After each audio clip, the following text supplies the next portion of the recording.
Well, that's great. It's, it means the kickoff for another season, and that's what's really exciting for me, and excited about our opportunity at South Carolina. Look forward to getting started with our players on August 1st. What's a realistic expectation for Jake Bentley to come in and compete for the job? He's got obviously some knowledge of the system because of who his dad is, but is it realistic that he can compete for that job right away? Well, I think any freshman coming in is going to have every opportunity to contribute to our football teams, and Jake's one of those freshmen. So I think we'll find out what realistic expectation after about 2 weeks of camp, where he is within our offense and where he is as far as our roster is concerned at the quarterback position. But that goes true with every freshman. Can you talk a little bit about how Sky is doing since his operation? Yeah, he's doing well. He's going to start riding the bike here 1st of August. He'll start lifting in September.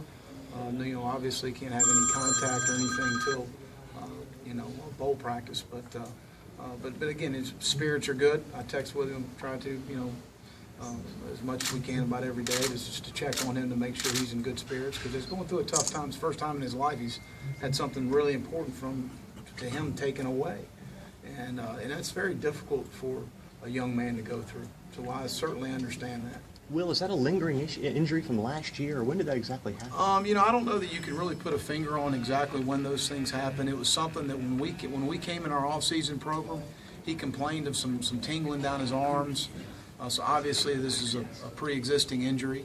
We wanted to calm it down a little bit. We gave it a couple injections to see if the herniated disc actually grew a little bit, and it became cumbersome for him to be able to move around in strength levels, and so that's when they decided to have the surgery. That's obviously a big spot. Is Holloman the guy you look to there with Well, I Sky think out? TJ and Lorenz Bryant and John Walton are all three seniors, and Bryson Allen Williams is a really good football player. So, those guys, and then we're going to have to draw from Sherrod Pittman. TJ Brunson's a freshman on campus, and we'll see where we go from there. As much nickel as we play, you're really playing with two linebackers most of the time.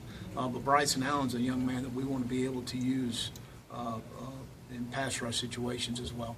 Coach Debo's kind of a small, shy, small-town kid who wasn't in the limelight much this year. What do you think this experience, being here, kind of representing the university, is maybe going to mean for his whole mentality moving forward? Well, when he's been able to stay healthy, he's been a very productive player for us this past year, and we need to keep him healthy. For us to play well offensively, he needs to have a good year.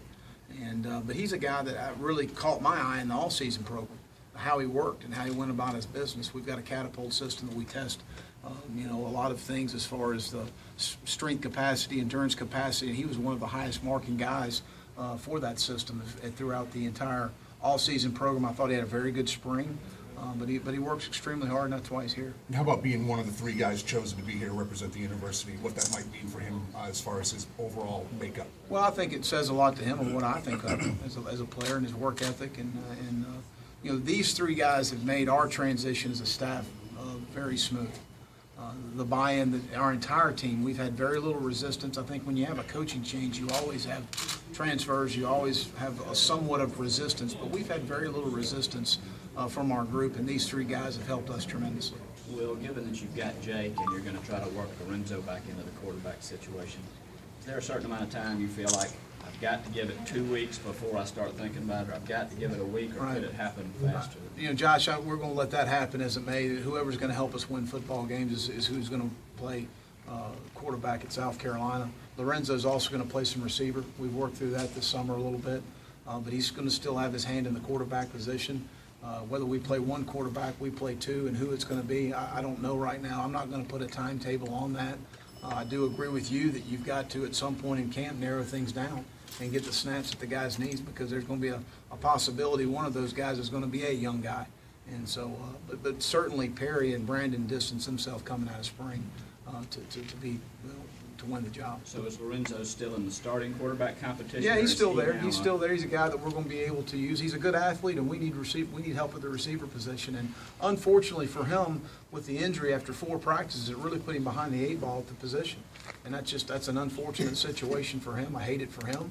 But he's still going to be involved at quarterback. He and I have talked about it throughout the summer, and he is repping some at wideout. He is still repping in the quarterback room as well. Does he feel good about playing some wide receivers? You feel okay with that transition? He wants to help our football team.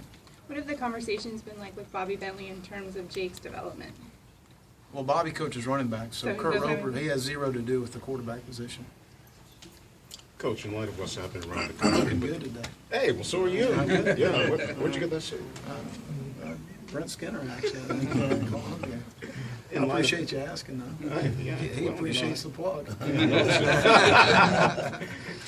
Well, in light of what's happening around the country with the shootings and the protests, is this something that you're going to discuss with the team just to? I already did. We had a meeting last night. I had Sheriff Lott come in from Richland County, talk to our football team about those situations, address it from a policeman's point of view. I showed last night, my father's a historian, so I've dealt with these stories my entire life. And one of his favorite history moments in the United States of America was the Civil Rights Movement. He admired Dr. King. He talked to me and always about Senator Kennedy's speech in Indianapolis, Indiana, the night of the assassination of Dr. King. And I showed that video to our team last night to show them that this country's been through some tough times before, much more difficult than we are facing right now. And it's not going to end. But we can polarize ourselves and separate ourselves and make this become a race or an economic or financial issue, or we can band together, and that's what we need to do. And we need to come together, and that's what I really imposed to our players last night. I think they enjoyed seeing that part of history of our country and understanding a little about how things happen and the demonstration. My father admired Dr. King for what he stood for, but how he handled it as much as anything. And that to me is what I tried to impress upon our players, of handling. It's easy to do the right thing, and let's just handle things the right way. Do the players have anything to say about what they're feeling, their emotions now? Well, I opened it up last night, and we had some good comments about it. And obviously, I think on all fronts there's been some poor judgments, obviously. So we just need to come together and understand the big picture here and do the right thing. Several coaches have had to answer questions this week about disciplinary issues Sure. in their programs. You've had it; it's been very quiet.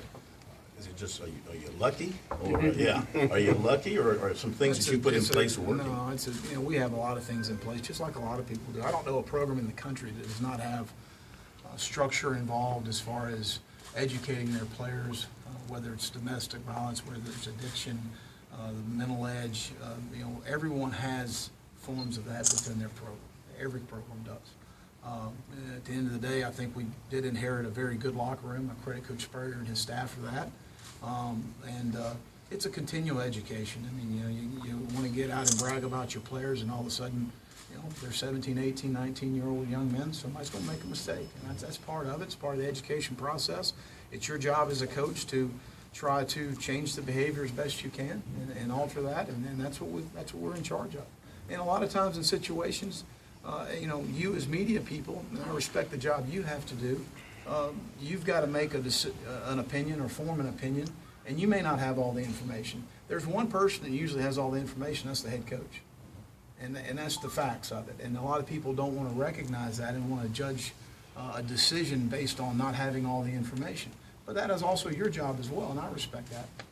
Whenever a team goes through a change, you always look for leaders on both sides of the ball to really help the team stay together like glue. Who are those leaders on both sides of the ball for y'all? Well, two of the guys are here with me today. Mason Zandy and Marcavius Lewis are two guys that certainly have made our transition as a staff very smooth and really carried our message to our football team. And very proud of those guys and how they've handled themselves. Anybody in your incoming class, excuse me, not going to make it in for academic reasons? Right now, Akeem Cooper was the only one, and he's finishing up a class and should be there August 1st. How was the summer gone for both the team and the staff? Well, the staff's been off for a little while. We start back July 18th, so I hope they've enjoyed themselves, because we're going to start working on July 18th. It's going to be awesome.